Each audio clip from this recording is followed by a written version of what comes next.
வணக்கங்க. ஒரு வீடியோங்க. இப்போ நாம் இந்த ஒரு கள்ளக்காதலை பற்றி ஒரு வீடியோ போடுறேங்க.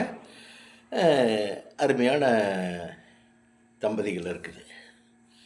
அதில் ஒரு பர்சன் ஒரு பர்சன்னா மனைவின்னு வச்சுங்களேன். அவருடைய மனைவி கள்ளக்காதலோடைய கதைங்குது. அதை ஒரு லட்டு ஸ்வீட்டான லட்டு எடுத்து சாப்பிட்றோம். சாப்பிட்டு முடித்ததுக்கப்புறம் ஒரு காஃபி குடிக்கிறோம். நல்ல ப்ரூ காஃபி குடிக்கிறோம். ப்ரூ காஃபி குடிக்கும்போது அந்த தித்திப்பு இருக்காதுங்க நாக்கில். ஏன்னு கேட்ட சுவையான லட்டு சாப்பிட்டாச்சு. லட்டு சாப்பிட்டதுக்கப்புறம் அந்த காஃபி குடிக்கும்போது அந்த காஃபி நமக்கு அந்த சுவை தெரியாமல் இருக்கும்போது நம்ம என்ன பண்ணுறது? இந்த அதை ஒன்றுக்காகாத ஒரு தரங்கட்ட லட்டை ஒரு ஒரு நல்ல குவாலிட்டி இல்லாத லட்டை கூட அந்த லட்டில் ஸ்வீட்டு இதெல்லாம் இருக்குமில்லங்க.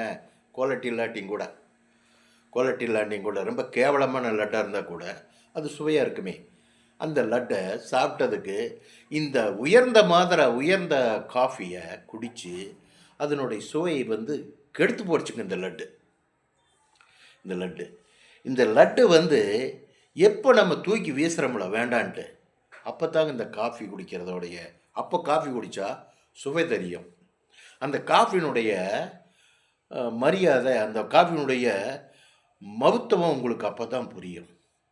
எப்போ அந்த அந்த காஃபி அந்த லட்டை தூக்கி வீசுகிறீங்களோ அப்போ தாங்க இந்த காஃபியினுடைய அருமை தெரியும்.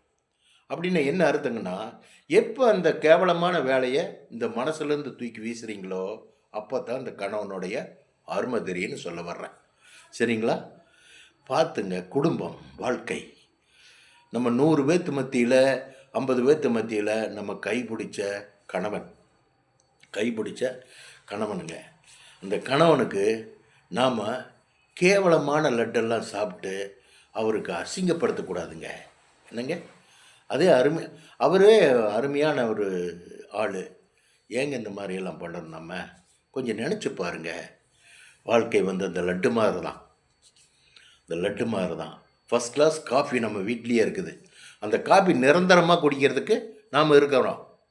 நிரந்தரமான காஃபி நம்ம வீட்டில் இருக்கும்போது கேவலமான லட்டத்தின்னு எது கெட்ட பேர் வாங்கிட்டு அசிங்கப்பட்டுட்டு இல்லற வாழ்க்கையில் குடும்பத்தில் குழப்பம், குடும்பத்தில் சங்கடம், சந்தோஷம் எல்லாம் போனதுக்கு அப்புறம்